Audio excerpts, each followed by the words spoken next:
Alô, alô, guerreiros, como vão? Tudo bem?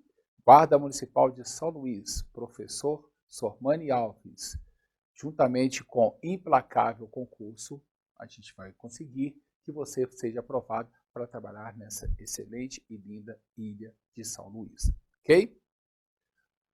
Fala com vocês o seguinte, pelo edital de vocês, a gente tinha lá conhecimento geográfico, que eu já falei com vocês, conhecimentos culturais, que eu já falei com vocês, e agora o conhecimento sócio-histórico, ok? Então tem uma parte da sociedade como que é, da sociedade de São Luís, e a parte histórica dela, que a gente tem que saber também como foi fundada, como foi pelos franceses, depois os portugueses vieram, a questão do centro histórico, que vocês já viram nos aspectos culturais de tão importante que ele é, né? Patrimônio cultural da humanidade, desde 1997, tombado pelo IFAM também em 1974. Então é muito bom a gente ficar lembrando desses aspectos.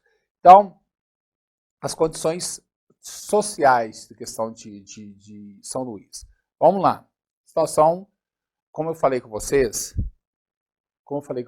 na época dos aspectos culturais, só para lembrar para vocês o seguinte, vocês viram que durante o século XVIII e XIX, São Luís foi uma cidade muito importante com exportação de algodão, principalmente. Muitos escravos vieram para a cidade, principalmente ela forneceu muito algodão para a Inglaterra, devido até à guerra de secessão nos Estados Unidos, e ela produziu, então ela foi muito próspera, ela chegou a ser a quarta mais próxima do Brasil, né, perdendo para Salvador, Recife e Rio de Janeiro. Então foi muito próspera mesmo a cidade de São Luís, durante o século XIX.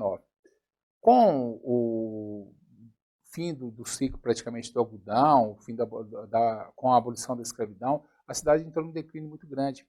E o século XX, ela foi empobreceu bastante. De próspera, ela se tornou uma das cidades mais pobres do Brasil durante o século XX. É uma situação que ela está tentando modificar. A gente percebe muito essa desigualdade da cidade de São Luís, que eu até falei com vocês. A gente vê muitos locais muito bonitos, poucos locais, e muitos lugares com paleafitas, muitos aglomerados, que a situação muito ruim. Então é uma cidade que está melhorando agora a questão do século XXI, né, dando suas... Mas só a tradição do século XX de ser uma cidade totalmente dominada por coronéis e uma cidade que realmente teve muitos problemas, que fez com que ela se tornasse uma das capitais mais pobres. Ela ainda continua, mas tentando melhorar. E vai melhorar. Então vamos a esses dados aqui. Ó. Pra vocês terem uma ideia como que era a situação. A região metropolitana de São Luís foi apontada como a que possui menor renda média mensal do país. Olha para você ver como que o século XX deixou isso de legado. Segundo o IBGE, por meio do Boletim de Desigualdade das Metrópoles. A região metropolitana, hein? Tô falando, hein? A renda média mensal não chega nem a R$740. Tá vendo? No país, a renda domiciliar per capita caiu e chegou ao pior nível da década, 1.378, que é 10% menor que antes da pandemia. E é 740 de São Luís. Tá vendo? Então, nos outros locais é 1.378. Olha a diferença como que a capital está pobre. No início da pandemia, a queda de renda média foi puxada pelo tombo do orçamento financeiro dos mais pobres e que viviam do comércio informal. O comércio sem carteira assinada. O comércio, muita gente dos camelôs, né? Muita gente trabalha sem carteira assinada, por isso que chama-se comércio informal. Agora, o empobrecimento atinge todas as classes sociais, em grande parte culpa hoje da inflação. Para os 10% mais ricos do Brasil, a perda foi de 12,8% da renda. Então, se teve ainda, como eu falei com vocês, que os resquícios do século XX ainda se mostram no século XXI, sendo que foi apontado como a capital, uma das capitais com menor renda mensal do país, de R$740, sendo que a média seria de 1.378, infelizmente. Continuando.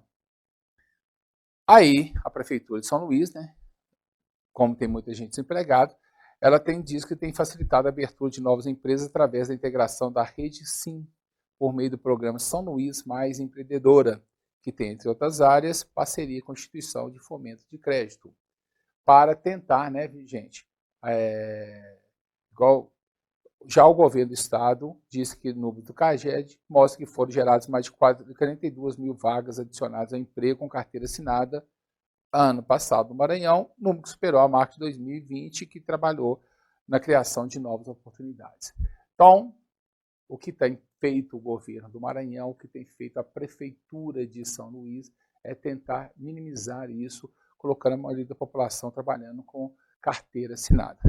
Então, essas do estado do Maranhão, através do CAGED, que colocou 42 mil vagas adicionais de emprego com carteira assinada, a maioria é da região metropolitana de São Luís, que são 13 cidades ao redor, né? Então, São Luís, a própria Prefeitura de São Luís também está tentando isso. O emprego informal é muito grande na cidade, é o setor terciário, né? Mas sem o setor terciário, que são bancos, que são escolas, que são comércio, e muita gente não tem a questão da carteira assinada, então está fazendo comércio fora, né, dos estabelecimentos de loja, como muitos deles, como camelôs, por exemplo, e não sem carteira assinada, fazendo com que a população fique bastante pobre. Mas é o que eu falei com vocês, tentando dar uma melhorada na situação. Então, aqui, ó, vocês veem a questão do mapa aí, ó, a gente percebe que a região norte maranhense ocupa 48% da população que está empregada. Essa parte do norte maranhense é a parte que está em São Luís, né, que tem o Oceano Atlântico aí como fronteira, né, no caso. Aí você vê, por exemplo, o oeste do Maranhão, que faz divisa com o Pará, que faz divisa com o Pará, o oeste maranhense tem 21,1% da população, questão de trabalho, assim como do leste maranhense, que faz divisa com Piauí, e o sul do Maranhão, que faz divisa com Tocantins. Essas regiões, principalmente do sul do Maranhão, com divisa com Tocantins, muita gente tem para Tocantins, principalmente a região de Palmas, que tem mais condições de emprego. Tá? O que não acontece, por exemplo, no oeste maranhense, que no Pará já tem menos. Então, eles já não vão para lá. Ok? Assim como, por exemplo, do leste maranhense, que vai para o Piauí, também o Piauí está oferecendo melhores condições até que a questão do Maranhão, que ficou um estado bastante pobre. Você vê que o centro maranhense, com 9,7% da economia do país, do estado. 9,7% do estado, né, da economia do estado está ali. Sendo que a maioria da economia está no norte maranhense, com 40,3% de toda a questão econômica do estado, e é onde está a cidade de São Luís. A contribuição maranhense no produto interno bruto, o PIB do Brasil, continua baixíssima, apenas 1,3% só. A participação dos principais setores da economia estadual é o seguinte: setor de serviços, 63,5%, agropecuária, 18,6%, e indústria, 17,9%. A gente tem que ver quando eu falo o seguinte, ó, quando a gente fala dos setores, quando eu falo de setores para vocês, setores primário, agricultura e pecuária, então é 18%, um pouco até. A indústria é o setor secundário e o setor terciário é o setor de serviços, tá? Comércio, bancos, escolas, é o setor que mais abrange pessoas no Brasil trabalhando e não é diferente no Maranhão e não é diferente em São Luís. Então, colocando aqui, ó, a indústria, que representa 17% do PIB do Maranhão, baseia no setor de metalúrgica, madeira, extrativismo alimentício e química. Na agricultura, isso em São Luís, aos setores que mais da indústria de metalúrgico. Na agricultura, cana-de-açúcar, mandioca, soja, arroz e milho, mas não é tão, exporta-se tanto dessa forma, o que forma mais é milho e mandioca. E uma costa litorânea extensa, São Luís tem na pesca, que eu já falei com vocês, né, os frutos do mar, importante atividade econômica, e o turismo é outro segmento fundamental para a economia estadual, as belas praias, os lençóis maranhenses, além do turismo cultural e religioso.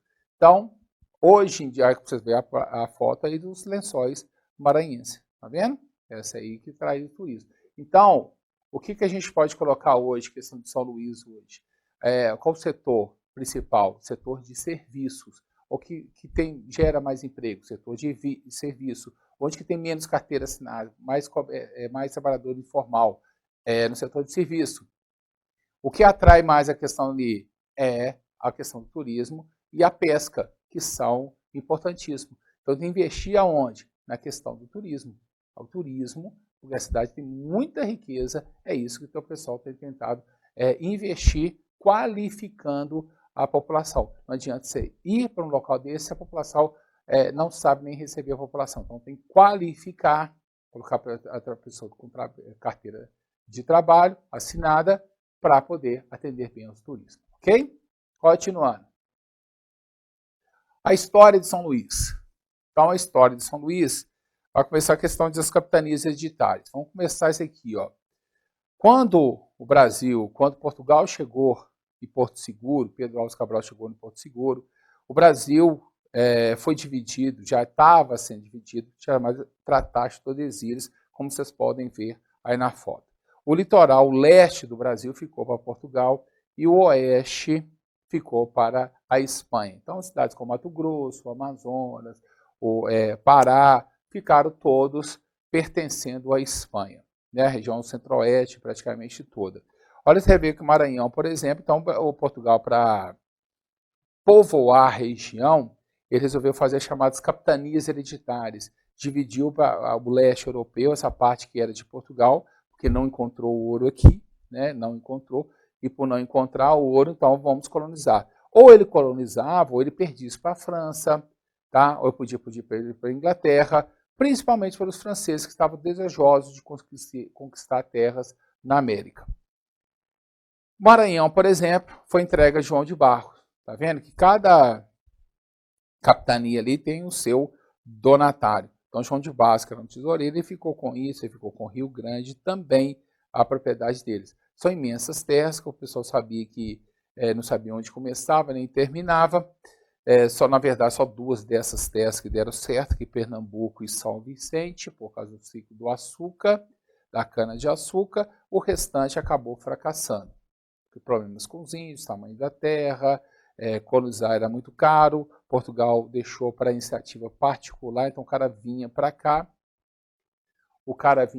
para a gente, ele chegava no local como esse aqui, numa terra enorme, ele e mais 400 pessoas, eles tinham que fundar uma igreja, colocar uma igreja católica, uma praça, as pessoas morando, tudo com o dinheiro dele, e tudo que precisava ser resolvido, ele tinha que ir lá em Portugal resolver isso. Então, era muito complicado. Então, realmente, porque Pernambuco investiu no plantio de cana-de-açúcar em São Vicente, que é a região de São Paulo, que deram certo. O restante todo deu errado, tá? Então, do Maranhão, vocês viram ali que foi João de Barros. O que interessa a gente foi a questão de São Luís. Então, voltando lá. As capitanias hereditárias aí. Então, fundada no local de uma aldeia indígena, São Luís guarda até hoje um pouco da história do Brasil em seu nome dos casarões, que reflete o sonho francês de estabelecer uma França, a França equinocial. Tá? A França, como eu falei com vocês anteriormente, que já tinha tentado invadir a Baía de Guanabara, né, então, em 1554, e ficou 5 anos, mais ou menos, eu acho que essa é a data mesmo, ficou 5 anos e foi expulso por Mendes de Sá. Então, eles tentaram fazer a França Antártica, não deu certo, tentaram fundar a França equinocial no Maranhão, chegaram a fundar, mas depois foram expulsos pelos portugueses. Contando aí, ó, em 1535, quando a divisão do Brasil em capitanias hereditárias, ali como falei com vocês, a região de São Luís foi dada pela coroa João de Barros, um tesoureiro, que eu mostrei para vocês no mapa, que além de ficar com o Maranhão, ele ficou também ali com o Rio Grande. Na época, ele fundou a cidade de Nazaré, que os historiadores estimam ser o mesmo local do atual São Luís. Porém, o local é habitado pelos índios tupinambás da aldeia Upaú, Upaum-Açu, que resistiram à chegada dos portugueses invasores. Então, os portugueses chegaram e eles resistiram, porque muitas vezes o pessoal achava que os índios eram amistosos. Eles foram amistosos em Porto Seguro. Todo lugar que os portugueses chegavam, que os índios eram amistosos, principalmente mais ao nordeste do Brasil, eles não eram mesmo. Tá? Então, eles expulsaram muito. Então, Portugal também não se interessou muito. Não encontrou ouro, então foi deixando para lá. Continuando. Então, Portugal não fixou colonos no território, justamente porque não tinha encontrado ouro mesmo, e essa resistência com os índios. A atividade se limitava em comercializar o pau-brasil com os indígenas. Então, Portugal fazia dessa forma.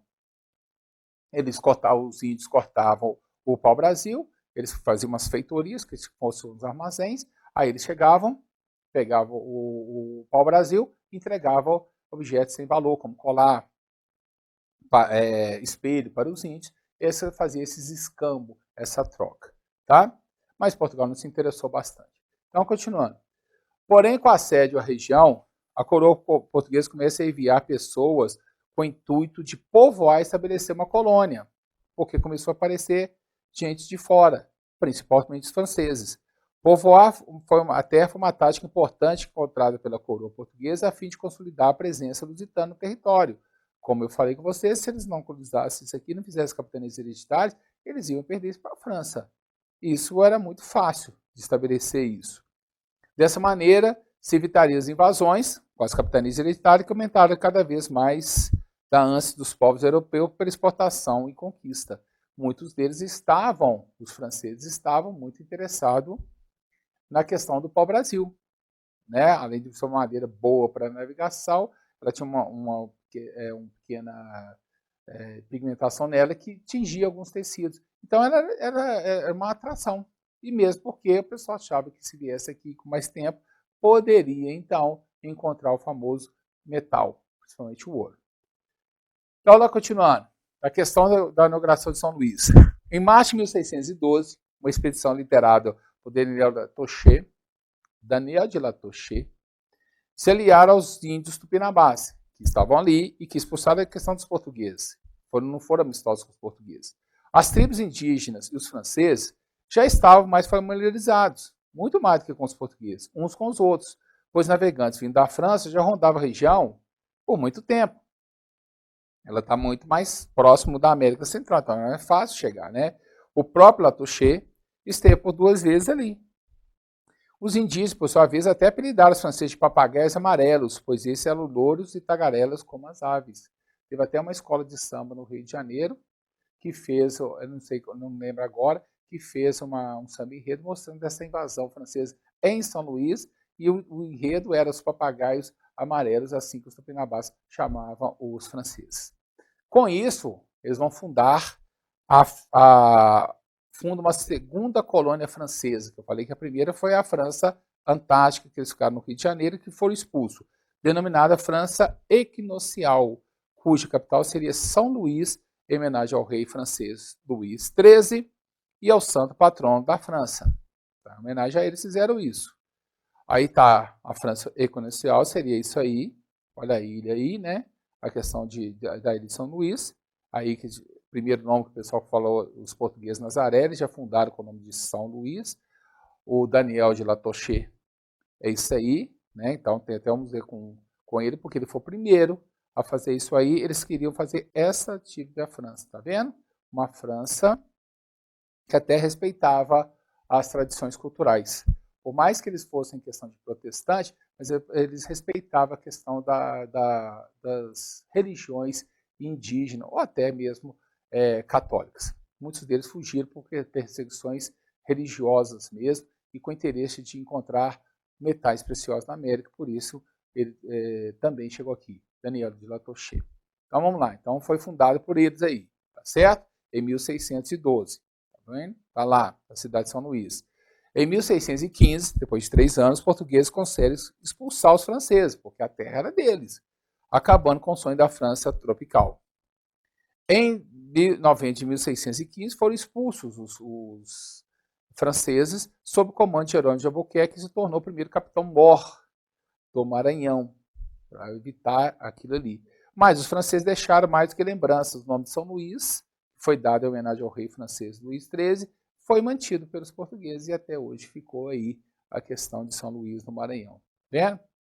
Em 1620, os portugueses chegaram a São Luís e levaram consigo as técnicas para o cultivo de cana-de-açúcar e da confecção de aguardente, que até chegar aos holandeses, comandado por Luís de Nassau em 1641, seriam as únicas atividades da região.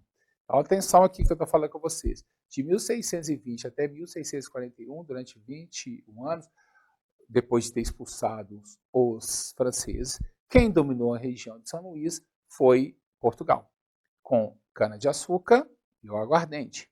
Foi aí que eles trouxeram muitos negros da África, começando aí a etnia negra, que até hoje é muito grande na região de São Luís. Então, eles vieram bastante para lá, nessa região. Vocês notaram que eu falei que em 1641, com a chegada dos holandeses. Porque os holandeses, depois que eles foram expulsos pelos portugueses, né,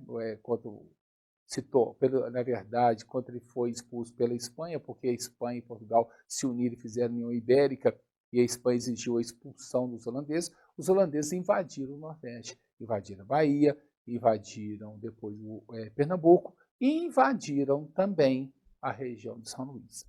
Então, essa é a terceira invasão. Até a invasão, a chegada dos franceses, primeiro quem chegou foi os portugueses, não deram muito valor à região, não tinha ouro, saíram, os franceses foram e fundaram a cidade de São Luís, em 1612, em 1615 eles foram expulsos pelos portugueses, né, na região, e de 1620 até 1641, ali foi o ciclo da cana-de-açúcar na região, e em 1641 os holandeses invadem a região porque eles queriam fazer a Holanda Nordeste. Tá? Mas, aí voltando aqui, em 1644 os holandeses são expulsos, ficaram 3 anos, também foi expulso definitivamente pelos portugueses, e a coroa portuguesa resolve criar os estados do Maranhão, Grão-Pará, ela está vendo os dois juntos, que seria o Maranhão, Belém, Maranhão, Pará, o Acre, o Amazonas, tá vendo? Então, o estado do Grão-Pará e Maranhão e o estado do Brasil, com o intuito de coibir as invasões locais, proteger mais essa região, porque a vinda dos franceses poderia ser mais intensa aí, ok? Então, as coisas vão fluindo. Em 1682, a criação da Companhia de Comércio do Estado do Maranhão e as plantações de cana-de-açúcar, cacau e tabaco para exportação alavancaram a economia da região. A região começou a ficar próspera. Sabia que ela sempre foi a região próxima de São Luís. Porém, vários conflitos internos quanto aos impostos e aos modelos de produção levam à chamada Revolta de Beckman, que é um conflito, o primeiro movimento contra a questão portuguesa. O que é esse movimento? Presta atenção aqui. Essa companhia do Maranhão, que eles consideram a Companhia de Comércio do Estado do Maranhão, que eles fizeram justamente para levar produtos para a região, para evitar até invasões, ela levava todos os tipos de alimentos para o Estado do Maranhão, vindo do Rio de Janeiro para lá, chegava às vezes de Portugal e Rio de Janeiro e chegava lá. Só que o pessoal começou a reclamar que os produtos chegavam muito ruins, produtos de péssimas qualidade, faltava mão de obra escrava, porque eles precisavam tudo era um monopólio. Só podia essa Companhia de Comércio do Estado do Maranhão chegar lá, não podia chegar outro navio. O que eles fizeram isso? Para que isso? Para evitar a invasão de qualquer outro navio. Ele não foi invadido pelos franceses, não foi invadido pelos holandeses, agora estão segurando, só pode os navios da Companhia de Comércio do Maranhão. Só que os comerciantes, os ricos, porque foi feito pelo movimento dos ricos, principalmente dos irmãos Beckman, invade o local porque está faltando mão de obra escrava, os alimentos que estavam mandando eram de péssima qualidade, compravam os alimentos do Maranhão por um preço muito barato, então eles estavam tendo prejuízo. Por isso que teve essa revolta de Beckman, controlada depois pelo governo. Essa revolta de Beckman está aí, ó, é uma revolta nativista, porque na região apenas, não tinha a pretensão de formar o Brasil um país independente, era a região do Maranhão independente, ocorrida na cidade de São Luís em 1684. O objetivo dele era finalizar a atividade da Companhia de Comércio de Maranhão, acabar com o monopólio, porque só essa companhia, só os navios dessa companhia que podiam chegar lá. Os comerciantes reclamavam do monopólio da Companhia do Maranhão. Os proprietários rurais contestavam os preços pelos quais a companhia pagava pelos produtos, baixíssimos preços. E a população maranhense estava satisfeita com a baixa qualidade dos produtos que chegavam lá, além dos preços ser muito caros, e altos preços cobrados pelos produtos manufaturados, comercializados pela Companhia de Comércio Maranhão. Então, eles compravam os produtos deles, do Maranhão, mais barato, e vendiam os produtos que eram de baixa qualidade, tá? E a preço muito caro. E havia também o problema da falta de mão de obra escrava na região, porque a mão de obra básica da região era a mão de obra escrava. Então, eles precisavam dela. E eles não estavam levando. Aos líderes da revolta, Manuel Beckman, Tomás Beck, todos eles foram enforcados, Jorge Sampaio E as classes que participaram, elite, comerciantes, religiosos e donos da terra. Os irmãos Beck invadiram o depósito da companhia, né? Num dia desses aí, se apoderaram de alguns produtos deles, como sinal de protesto, depois foram capturados pela questão da colônia portuguesa, e Portugal ele fazia dessa maneira, para que ninguém tentasse fazer nada, assim como ela fez com Tiradentes, ele enforcava as pessoas mesmo. E os irmãos Beck, Manuel e Thomas Beck, acabam sendo enforcados também. Ok? Continuando. Após esse processo aí da revolta de Beckman, em 1737 o território do Maranhão foi separado em Estado do Maranhão, como vocês estão vendo aí, e Estado do Grão-Pará. Então, o Grão-Pará, que fica ali o Pará, fica o Amazonas, tá? A gente ainda não tinha o Acre, que a gente comprou da Bolívia depois, em 1904. Então, a gente depois que vai comprar isso, então dividiu o Grão-Pará com o Estado do Maranhão. Está vendo lá? O Nordeste era Maranhão, Pernambuco e Bahia, tá vendo? São Paulo era tudo ali, ó, Centro-Oeste, Minas Gerais e tudo. Que tinha Belém como capital. No entanto, essa divisão foi oficializada em 1774, com a consolidação do domínio português, os dois estados, Grão-Pará e Maranhão. O centro histórico aí, que foi feito pelos portugueses, como já falei com vocês nos aspectos culturais. Pelos idos de 1860, olha como que a economia vai crescer. Com o início da Guerra Civil Americana, a região passou a fornecer algodão para a Inglaterra. E quem fornecia era os Estados Unidos. Agora, isso aí agora passa para eles. Isso fez um crescimento econômico muito grande para a região, porque os Estados Unidos era colônia da Inglaterra, então ela fornecia, principalmente do sul do país, dos Estados Unidos. E aí, como estava uma guerra entre o norte e o sul dos Estados Unidos, se tornou o Maranhão um ponto de exportação de algodão. E houve um crescimento muito grande da cidade. Você vê como a cidade já foi rica e a gente viu no começo como está essa situação hoje. Continuando. A riqueza proporcionada por essa atividade foi usada para modernizar a cidade, com atenção especial à educação, que hoje não tem, tá vendo? Hoje é um nível de analfabetismo muito grande. Vocês já viram isso quando eu falei dos aspectos geográficos, que foi reforçado com a chegada de religiosos para lecionar nas suas escolas a implantação de redes de água e saneamento. A cidade, para você ter uma ideia, chegou a ser a terceira do país em população, no fim do século XIX. Olha como que a cidade era cheia. Tá? Quando ela perdia para Salvador e Rio de Janeiro. Quando a agricultura em decadência, e desde então a cidade buscava outras atividades para manter-se. Aí foi começando a ter questão do declínio, né? Os coronéis passaram a dominar a região de São Luís, aí veio o século XX, né? Em 1860 nós estamos no século XIX, aí veio o século XX, os coronéis comandando, cada vez a desigualdade aumentando, e São Luís se tornou uma cidade bastante pobre, tá? Com um turismo forte daquele jeito. Então, eu vou colocar aí para vocês. São Luís, capital do estado do Maranhão, é conhecido como a cidade dos azulejos. Por quê? Foi habitada por franceses e holandeses, mas de fato foi edificada sob domínio português durante o século XVIII e XIX. Então, essa parte do centro histórico totalmente portuguesa. Tá? Ela foi fundada pelos franceses, até os holandeses invadiram, mas quem fez essas edificações todas foram os portugueses. Tá? Nas construções foram usados os azulejos vindo da maior parte de Portugal. Os belos azulejos, olha aí para você ver aí, todos praticamente. Muita parte da centro histórica é assim. Revestir, por que foram isso aqui? Revestir as fachadas dos prédios com azulejos atendia às condições climáticas da região, que pela sua posição geográfica apresentava um clima muito quente durante o verão e o inverno com bastante chuva. Eu já cheguei a falar com vocês. O uso de azulejos na fachada permitiu obter o melhor isolamento térmico, tornando os interiores mais frescos. Assim, né? Os interiores da casa mais frescos, por causa disso aqui. Pois a superfície clara dos azulejos reflete com eficiência os raios solares bastante intensos na linha do Equador, onde está localizado praticamente São Luís, ali bem próximo da linha do Equador, né? Então, como consequência, a temperatura dentro dos imóveis se torna mais amena e agradável. O calor é tão grande, como que eles vinham da Europa, o inverno praticamente é negativo na Europa, em Portugal, E o verão, na época, porque hoje está muito quente, mas na época o verão era no máximo 25 graus, então chega numa cidade com 40 graus, então eles fizeram isso aqui para tentar ficar mais ameno dentro das casas. E ficou mesmo, ok? Agora um resumo de tudo que nós vimos sobre a cidade de São Luís.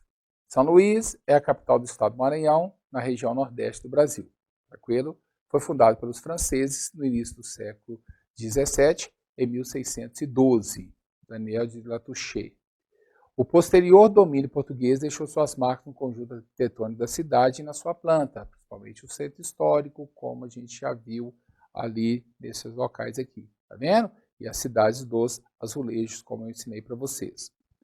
Situa-se na ilha de Ubaú-Açu, ou Ilha de São Luís, dispõe de clima tropical úmido, com muito calor no verão e chuvas no inverno, e relevo suavemente ondulado, como a ilha não tem montanhas. Não é verdade? É a cidade mais populosa do Maranhão e a 15ª do Brasil, com 1.058.975 habitantes. Mais de 1 milhão de habitantes. Ok? O PIB de São Luís é 33,7 bilhões. A maior participação é derivada do setor terciário, que é o setor de comércio que eu falei com vocês, com grande destaque para os serviços portuários e o turismo. Pesca, o turismo, importantíssimo. Abriga importantes terminais portuários da região Nordeste, o Porto de Itaqui, que é importantíssimo, e o da Ponta da Madeira, que atrás é a questão do setor terciário. Dentre as suas tradições culturais se destacam o tambor de crioula, o reggae e as celebrações com festas juninas e o carnaval.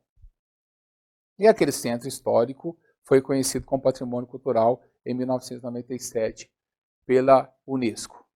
Além de ser Patrimônio Cultural pela Unesco, né, ela foi também pelo IPHAN em 1974. Ok?